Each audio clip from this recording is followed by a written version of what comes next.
ભણેલો છે એની જોડે કેટલી અપેક્ષા રાખે? જાજુ ભણતર છે નહીં, એની જોડે કેટલી અપેક્ષા રાખવી? એવું નહીં. પણ સાથીઓ, આજે જે જ્ઞાનીબેને વાત કરી, બધાએ વાતને ગંભીરતાથી લેવાની જરૂર છે. આખું આ પ્રકરણ કઈ રીતે ઊભું થયું? માનનીય અમિતભાઈ અને તુષારબેની સમક્ષ થરાદના ઢીવા પાસેથી જ્યારે અમારી જન આક્રોશ રેલી નીકળી, ત્યારે આગળ રસ્તામાં શિવનગર નામનો એક વિસ્તાર, એ શિવનગરના લોકો એ વર્ષોથી રજૂઆત કરતા, એ જ્ઞાનીબેનને બી ખબર ને અમને બી ખબર, જ્ઞાનીબેને બી રજૂઆતો કરેલી, મેં પણ રજૂઆતો કરેલી. એ વિસ્તારના વડીલો, યુવાનો, બહેનો બધાની બહુ લાંબા વર્ષોની રજૂઆત બાદ પણ જ્યારે તંત્ર કામ નહોતું કરતું, ત્યારે બધી બહેનોને લઈને અમે જિલ્લા પોલીસ વડાની કચેરી ત્યાં અમે લોકો પહોંચી ગયા. અને આજે ગુજરાતમાં ભારતીય જનતા પાર્ટીની સરકાર એ મૂળ ચર્ચા પટ્ટાની ભાષા ઉપર કરવા માંગે છે, દારૂ અને ડ્રગ્સ ઉપર કરવા માંગતા નથી. આપણે ચર્ચા લાવવાની છે મૂળ અસલી મુદ્દા પર, કે ગુજરાતના દરિયા કાંઠેથી કોના પાપે કયા મંત્રીનું ગજવું ભરવા માટે 72,000 કરોડ રૂપિયાનું ડ્રગ્સ આવ્યું? ગુજરાતની સરકાર, ભાજપની સરકાર એનો જવાબ આપે. મને કોઈએ કીધું કે જિગ્નેશભાઈ તમારી ભાષા ઉપર કોઈ કોમેન્ટ કરે છે તેની પર કંઈક કહો. હું તો કહું, અમિતભાઈ, વોટરનું ગુજરાતી થાય પાણી, સ્ટીમનું ગુજરાતી થાય વરાળ, ફેનનું ગુજરાતી થાય પંખો, અને ડ્રગ્સનું ગુજરાતી થાય 8 ચોપડી. ડ્રગ્સનું ગુજરાતી શું થાય? આ અવાજ તો આ કુંડાળાની બહાર નહીં જાય, છેલ્લી લાઈન સુધી અવાજ આવવો જોઈએ. બોલો, ડ્રગ્સનું ગુજરાતી શું થાય? ડ્રગ્સનું ગુજરાતી શું થાય? ડ્રગ્સનું ગુજરાતી શું થાય? ગુજરાતી ભાષા સારી કરી મારી છે. અને ત્યારે જિલ્લા પોલીસ વડા થરાદના અને ત્યાંના પોલીસ ઇન્સ્પેક્ટર શ્રી એ બંને નવા હતા. ચંદનજી એમને માત્ર 10, 12, 15 દાડા થયા હતા. મૂળ જવાબદારી આખી સિસ્ટમની છે. અને ત્યાંના જે સ્થાનિક પોલીસ કર્મીઓ છે, જે દારૂ જુગારને ડ્રગ્સમાંથી કમાતા હતા, એમના માટે અમે કોમેન્ટ કરી હતી.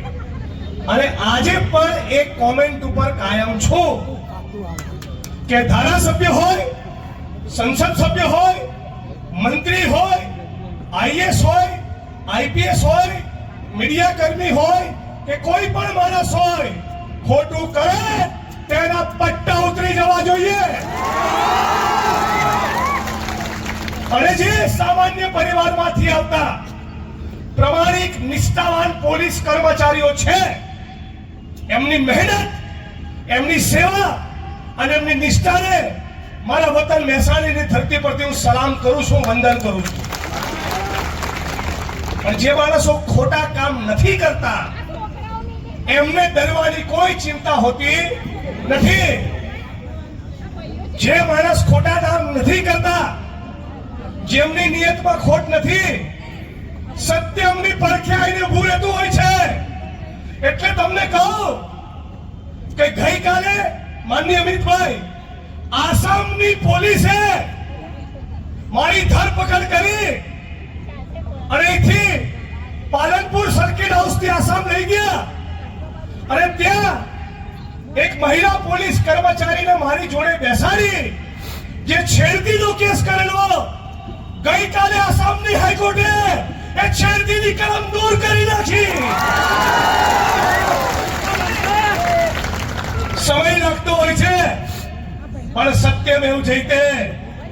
અને યાદ કરાવો, 2 દિવસ પહેલા મુંબઈ હતો, ત્યારે ગુજરાત પોલીસના એક કર્મચારી મિત્રએ કીધું કે જિગ્નેશભાઈ ફરી એકવાર આ ગુજરાતની સરકાર કોઈક મહિલાનો ઉપયોગ કરીને તમારી સામે કેસ કરવા માંગે છે તો મેં અમને જવાબ આપ્યો कि कितनी ऊंची जेल है तेरी देखी है और देखेंगे आखिरी दाव हमारा है जीतेंगे भाई जीतेंगे फरी एक बार सत्यमेव जयते फसे आज गुजरातની અંદર હર્ષ સંઘવી અને રાજ્યના મુખ્યમંત્રીને સમગ્ર ગુજરાતની જનતા વતી અને એક પડકાર ફેંકવા માંગે છે કે તમને જાઓ 100 દિવસ આપ્યા આ 100 દિવસની અંદર ગુજરાતના એક પણ જિલ્લાના એક પણ તાલુકામાં દારૂનો અડ્ડો ના ચાલતો હોય, જુગારનો અડ્ડો ના ચાલતો હોય,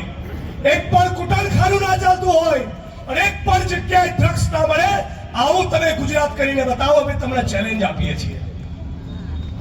આપણા ગુજરાતની અંદર ગાંધી અને સરદારના ગુજરાતમાં, ઇન્દુલાલ યાજ્ઞિક અને રવિશંકર મહારાજના ગુજરાતની અંદર તમે જોવા મહેસાણાની અંદર ડ્રગ્સ આવી ગઈ, અમારા પાલનપુરમાં ડ્રગ્સ આવી ગયું, આખા ગુજરાતમાં આવી ગયું. આખા ગુજરાતની અંદર દરિયાકાંઠે 72,000 કરોડનું ડ્રગ્સ પકડાયું. તો સવાલ પૂછવો કે નહીં કે આ ડ્રગ્સ આવે છે ક્યાંથી, કોણ એને મંગાવે છે, કોણ એના સપ્લાયર, કોણ એના ડિસ્ટ્રીબ્યુટર અને કોણ એના ખરીદનારા? આ સવાલ ગુજરાતી તરીકે આપણે પૂછવાનો કે નહીં? પૂછવાનો કે નહીં? ડ્રગ્સ મુક્ત ગુજરાત બનાવવું છે કે નહીં? આટલી મોટી સંખ્યામાં ઉપસ્થિત મારી બહેનોને ખાસ કહું છું, પોલીસના મિત્રોને પણ ખાસ કહું છું, તમામ રાજકીય પક્ષના માણસોને કહું છું, દારૂની લત એ કદાચ છૂટી જશે પણ એકવાર તમારો દીકરો કે દીકરી એ ડ્રગ્સની ચુંગાલમાં ફસાયા એટલે તમારે કાયમ માટે એ તમારા દીકરા અને દીકરીની ચોકડી મારી દેવાની. તમારું સત્યાનાશ નક્કી છે જો કોઈ ડ્રગ્સની ચુંગાલમાં ફસાયો તો. આજે મારી બહેનો અને માતાઓ એવા ખતરનાક ડ્રગ્સ આવી ગયા છે કે સોમ, મંગળ, બુધ અને ગુરુ 4 દિવસ કોઈ લે ને અને 5મા દિવસે એવી તલબ લાગે કે જો એ યુવાન કે યુવતીને ડ્રગ્સ ના મળે ને તો પોતાના ઘરમાંથી ચોરી કરતા થયા છે. તમે પોલીસના સારા મિત્રોને પૂછજો જે પ્રમાણિકતા અને ઈમાનદારીથી કામ કરે છે, તમને અંદરની વાત કહેશે. પોતાની માના ગળાનો દોરો ચૂંટવીને એ ડ્રગ્સ લેવા જાય છે. કેની બેન ઉપસ્થિત છે, પૂછી લો. સુઈગામમાં, થરાદમાં, ભાભરમાં, વાવમાં આ ભારતીય જનતા પાર્ટીના પાપે જે લોકોએ ડ્રગ્સના રવાડે ચડ્યા અને પછી અચાનક કોઈ કારણસર ડ્રગ્સનો સપ્લાય બંધ થયો, ના મળ્યો, એવા માણસોએ એવી તલબ લાગી કે ત્યાંની નર્મદાની કેનાલોમાં જઈને ઝંપલાવી અને આત્મવિલોપન કરી લીધું છે. કોરોનાના સમયમાં જે લોકોને ડ્રગ્સ નહોતું મળતું એવા સેંકડો લોકોએ ગળે ફાંસો ખાઈ લીધો. આપણે ગુજરાત આવું બનાવવું છે? આના માટે ભગતસિંહ બલિદાન આપ્યું, આના માટે મૌલાના આઝાદ 8 વર્ષ જેલમાં રહ્યા, આના માટે પંડિત જવાહરલાલ નહેરુ 10-12 વર્ષ જેલમાં રહ્યા, કારાવાસ ભોગવ્યો. આ ભારત ભૂમિ અંગ્રેજોની ગુલામીમાંથી અચાનક એક દિવસ આઝાદ નથી થઈ. 1857ના વિપ્લવથી લઈને આજ દિન સુધી અનેક લોકોએ દેશ માટે ત્યાગ કર્યો, તપસ્યા આપ્યા, બલિદાન આપ્યા. 23 વર્ષની ઉંમરે ભગતસિંહ ફાંસીના માંચવે લટક્યા. સુખદેવ, રાજગુરુ, રામપ્રસાદ બિસ્મિલ, અશફાકુલ્લા ખાન, ચંદ્રશેખર આઝાદ, સુભાષચંદ્ર બોઝ, આવા અનેક લોકોએ અનેક પરિશ્રમ કર્યા, બલિદાનો આપ્યા. ત્યારે આપણો દેશ અંગ્રેજોની ગુલામીમાંથી આઝાદ થયો. ત્યારે બાબા સાહેબ આંબેડકરની કલમે લખાયેલું બંધારણ મળે. તમને કલ્પના કરો, આજે જો બંધારણનું શાસન હોય તો ગુજરાતની અંદર 33 જિલ્લા અને 250 તાલુકામાં દારૂ જુગારના અડ્ડા ચાલુ હોય. તમે કોનો વિકાસ કર્યો? દારૂડિયાઓ અને બુટલેગરો, ડ્રગના કાળા કારોબારમાંથી કમાનારા માણસો. યાદ રાખજો, જે ઓફિસરો ડ્રગ્સના ધંધામાંથી કમાય છે ને એમના ઘરમાં પણ ડ્રગ્સ આવશે. તમારા દીકરા દીકરીઓ જ્યારે ડ્રગ્સની લતે ચડશે અને ત્યારે તમને ખબર પડશે કે તમે બીજાના દીકરાઓનો લખો વાર્તા હતા, ત્યારે તમને ખબર પડશે કે ડ્રગ્સ શું વસ્તુ છે. આજે માનનીય અમિતભાઈ અને ગુજરાત પ્રદેશ કોંગ્રેસ સમિતિના નેતૃત્વમાં જે જન આક્રોશ રેલી નીકળી છે આ જનાક્રોશ રેલી હતી. હવે સમગ્ર ગુજરાતની 6.5 કરોડ જનતાનો આભાર માનીએ છીએ કે બધા એકદમ મુઠ્ઠી વાળીને કોંગ્રેસની સાથે જોડાઈ ગયા છે. જોડાય છે કે નથી જોડાયા? આખા ગુજરાતમાં એ સૌરાષ્ટ્ર હોય, એ કચ્છ હોય, એ ચરોતર હોય, એ દક્ષિણ ગુજરાત હોય, એ સુરત, વડોદરા, રાજકોટ, અમદાવાદ, ચારે બાજુથી સોશિયલ મીડિયામાં જ્યાં જુઓ ત્યાં બરાબર હર્ષભાઈની ધુલાઈ થઈ રહી છે. તબિયતથી દબાઈને લોકો ગાળો લખી રહ્યા છે. આ કેટલીક ન્યૂઝ ચેનલ વાળાએ આમાં કેવું ડિબેટ થાય ને, તો ભાઈ કોંગ્રેસ તરફથી બળદેવજી ભાઈ બેઠા હોય તો ભાજપ તરફથી કોઈ માણસને બેસાડે. 3-4 ડિબેટો કેવી પ્લાન કરી કે સરકારની ભાષા બોલે એવો માણસ અને કોંગ્રેસ પાર્ટીમાંથી હું પણ નહીં ને કોઈ પણ નહીં, એક ધારી તલવાર ચલાવી હતી. માહિતી તો ત્યાં સુધી મળી બળદેવજીભાઈ કે ન્યૂઝ એક એજન્સીને પડીકું આપ્યું કે જે છાપા ચેનલ વાળા જિગ્નેશભાઈની વિરુદ્ધમાં ચલાવે, જેવી સ્ટોરી અપલોડ થાય 15,000 રૂપિયા જમા થઈ જાય સ્ક્રિપ્ટ સાથે. પણ શું થયું? 1-2 જણાએ સ્ટોરી ચલાવી અને પછી મેહોણીમાં જે દબાઈને લોકોએ ગાળો લખી છે, જે દબાઈને ચોપડાઈ છે લોકોએ, વસ્તી ચારે બાજુથી ફાટી હતી. બધા સ્ટોરીઓ ભૂલ કરીને હવે એવું લખવા માંડ્યા કે બોલો બંધ ક્યારે થશે. બધા લાઈન ઉપર આવી ગયા. મતલબ શું? આ ડ્રગ્સ સામેની લડાઈ, આ વ્યસન સામેની લડાઈ એ ફક્ત મંચ ઉપર ઉપસ્થિત નેતાઓથી નહીં થાય. મારી બહેનો, માતાઓ, વડીલો, યુવાન દોસ્તો, તમારે પણ અમારી સાથે ક્રાંતિ કરવા પડશે. તમારે પણ જરા તાકાત બતાવવી પડશે. તમારે પણ સાથ સહકાર અને ટેકો આપવો પડશે. આપણા ગુજરાતની અંદર છડે ચોક, આ બનાસકાંઠાની બોર્ડર પરથી દારૂ આવે. તમે કલ્પના કરો, બધા છેલ્લી લાઈનનો અવાજ આવે છે ને, જરા થોડા હાકરા પડકારા કરો તો ખબર પડે. આ થરાદ અને બનાસકાંઠાના સાબરકાંઠાથી દારૂ આવે તો મારો સવાલ થાય છે કે જે સ્ટેટ મોનિટરિંગ સેલ એ ફક્ત constable, head constable, ASI, PSI અને પીઆઈની સામે જ પગલા ભરે છે, તો બનાસકાંઠામાંથી નીકળેલો દારૂ એ પાટણ, મહેસાણા, ગાંધીનગર થઈને જ્યારે અમદાવાદ પહોંચે તો રસ્તામાં આવતા જિલ્લા પોલીસ વડાઓની જવાબદારી ખરી કે નહીં?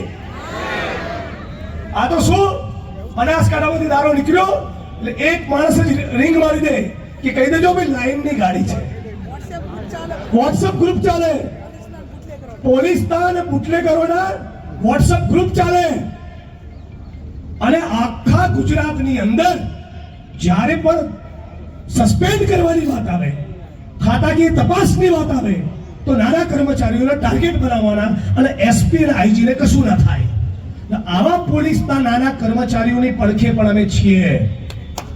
આજ કોંગ્રેસ પાર્ટી, આજ કોંગ્રેસ પક્ષના અમારા નેતાઓના વિધાનસભાના રેકોર્ડ કાઢો કે કેટલી વાત કોંગ્રેસ પરિવારે એ કોન્સ્ટેબલ પરિવારોના હિતમાં કરી છે.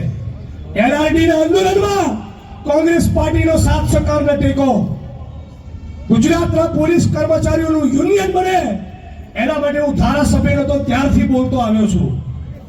પે ગ્રેડનો મુદ્દો હોય ત્યારે પણ કોંગ્રેસ પાર્ટી સમર્થનમાં આવે છે.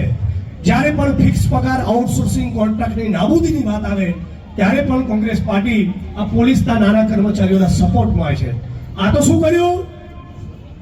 મોટા ભાગની વસ્તી બુટલેગરોના ફોલ્ડરો અને એમાં ધીમે 25-50 પોલીસ પરિવારના લોકોને મોકલીને જોયું કે પોલીસ પરિવારો જિગ્નેશભાઈની વિરુદ્ધમાં છે. અને ચોરો સુધરો, તમને વસ્તી ઓળખી ગઈ. પોલીસ પરિવારની બહેનો, માતાઓ અને એમના પરિવારના લોકો, બિચારા કોઈ સામાન્ય ગરીબ ખેડૂતનો દીકરો કોન્સ્ટેબલ બન્યો હોય, હેડ કોન્સ્ટેબલ બન્યો હોય, એની કાનપટ્ટી પર બંદૂક મૂકી એની પર પ્રેશર કરીને તમે એને ફરજ પાડો કે જાઓ જિગ્નેશભાઈની વિરુદ્ધમાં કાર્યક્રમ કરો, તમે ભૂંડા લાગો છો. હર્ષભાઈ, તમે ભૂંડા લાગો છો. તમને ગુજરાતની જનતા અને પોલીસના મિત્રોએ ઓળખી ગયા અને પાછા કહે છે સંસ્કાર. કેવો વિડીયો બનાવ્યો હર્ષભાઈનો કે કોકને કહેતા હતા તારા ટાંટિયા તોડી નાખવા જોઈએ. આ એમના સંસ્કાર છે. બીજી શું બેટર ખબર પડી કે સુરતની અંદર 2013માં એમની સામે આ સંસ્કારી મંત્રીની સામે એક પીએસઆઈ પર હુમલો કરવાનો કેસ થયો હતો. પછી આગળ જતા કલમો નીકળી ગઈ, કદાચ કેસ નીકળી ગયો, એનું પૂરું સ્ટેટસ મને ખબર નથી, પણ એક સમય તેમની પર પોલીસ કર્મી પર હુમલો કરવાનો આરોપ લાગ્યો તો આ બધી વસ્તુ એ ખાસ પોલીસના મિત્રોના ધ્યાન ઉપર લાવવા માંગુ છું. અમે છેલ્લામાં છેલ્લા સામાન્ય પરિવારમાંથી આવતા દરેક પોલીસ કર્મીની સાથે છીએ. જે પણ પોલીસ કર્મી નિષ્ઠાથી ફરજ બજાવે છે, અમે કાલે પણ એમની સાથે હતા, આજે પણ છીએ, આવતીકાલે પણ છીએ. જે પોલીસ કર્મી દારૂ જુગારના ડ્રગ્સમાંથી કમાય છે, ગઈકાલે પણ બોલ્યો હતો, આજે પણ બોલ્યો છું, કાલે પણ બોલીશ કે પટ્ટા ઉતરી જશે. તો સાથીઓ, વધુ સમય ન લેતા આવેદનપત્ર આપવા પણ જવાનું છે. વધુ સમય ન લેતા તમામ લોકોને એક વિનંતી કરું છું. બહુ ટૂંક સમયમાં અમે માનનીય અમિતભાઈના નેતૃત્વમાં એક હેલ્પલાઇન નંબર ડિક્લેર કરીશું. તમારા વિસ્તારમાં જ્યાં પણ દારૂ જુગાર અને ડ્રગ્સના ધંધા ચાલે છે, વિડીયો બનાવીને અમને મોકલી આપો. તમારા વિસ્તારમાં જ્યાં પણ ગુરખ ધંધા ચાલે છે, અમને કોંગ્રેસ કાર્યાલયમાં પત્ર લખો. અને આમ પણ કોંગ્રેસના 33 જિલ્લા પ્રમુખ અને એમના મોબાઈલ નંબર એટલે 33 હેલ્પલાઇન જ છે. અમે તારા માહિતી અમારા સુધી દબાઈને આવવાનો, અમે તમારો અવાજ બનીશું. પણ એક વાતનો સંકલ્પ કર્યો છે, હવે વધુ સંખ્યામાં ગુજરાતની બહેન દીકરીઓ અને માતાઓને વિધવા થવાની દઈએ. હવે ગુજરાતના યુવાનોની રક્તવાહિનીમાં ડ્રગ્સનું દૂષણ ફેલાવા નહીં દઈએ. બહુ દુઃખ સાથે કહેવું પડે છે કે એક અઠવાડિયાથી આખું ગુજરાત હિલોડે ચડ્યું છે. એક અઠવાડિયાથી આખા ગુજરાતના સોશિયલ મીડિયામાં દારૂ જુગાર ડ્રગ્સની વાતો છે. છતાં આ રાજ્યના મુખ્યમંત્રી એક શબ્દ બોલ્યા નથી. મુખ્યમંત્રી સાહેબ, તમે જરા મોગીનું નામ મરી પાડો. ચિંતન શિબિરમાં બેઠા છો, જરા ચિંતનની ગુજરાતની બહેન દીકરીઓ માતાઓ અને યુવા ધનની ચિંતા કરો. તમને કહીએ છીએ જ્યારે ચિંતન શિબિરમાંથી બહાર આવો ત્યારે ગુજરાતની જનતા સમક્ષ તમે એક્શન પ્લાન રજૂ કરજો. તમે કહો આ ગુજરાતમાંથી ડ્રગ્સનું દૂષણ ખતમ કરવા માટે તમારી જોડે શું એક્શન પ્લાન છે, આખું ગુજરાત જાણવા માંગે છે. જાણવું છે કે નથી જાણવું? તમારી સાથે બધા નારો લગાવશો? મારી વાણીને વિરામ આપું છું. આપણે બધા સાથે મળીને તમામ જ્ઞાતિ અને ધર્મના લોકો ગુજરાતી તરીકે નારો લગાવીએ અને કહીએ કે આપણને કેવું ગુજરાત જોઈએ. તો તમારે કહેવાનું ડ્રગ્સ મુક્ત. કેવું? આપણે કેવું ગુજરાત જોઈએ? ડ્રગ્સ મુક્ત, નશા મુક્ત. આપણે કેવું ગુજરાત જોઈએ? આપણે કેવું ગુજરાત જોઈએ? હું કહીશ લડેંગે, તમે બંને હાથ ઊંચા કરીને કહેજો જીતેંગે. આ નશાના દૂષણની સામે અને ગુજરાતના ખેડૂતો, પશુપાલકો, ખેતમજૂરો, દલિતો, આદિવાસીઓ, ફિક્સ પગાર આઉટસોર્સિંગ કોન્ટ્રાક્ટના કર્મચારીઓ, મહિલાઓ, સર્વ સમાજના જે પણ પ્રશ્નો છે જેના માટે આ કોંગ્રેસ દ્વારા આયોજિત જન આક્રોશ રેલી નીકળી છે, એ તમામ પ્રશ્નો માટે લડીશું. હું કહીશ લડેંગે, તમે કહેશો જીતેંગે. લડેંગે. બહુ ઢીલો અવાજ છે. અરે હું તમારા મેહોણાને મેહુનો જ છું. મેં મોટા મોટા ગુલ્લા ખાધા છે, હજી પાયરો શું પીવું જ છું. પણ લડેંગે, લડેંગે, લડેંગે. જય ભીમ, જય ભારત, જય સંવિધાન, જય કોંગ્રેસ, જય જન આક્રોશ રેલી. આવેદનપત્ર આપવા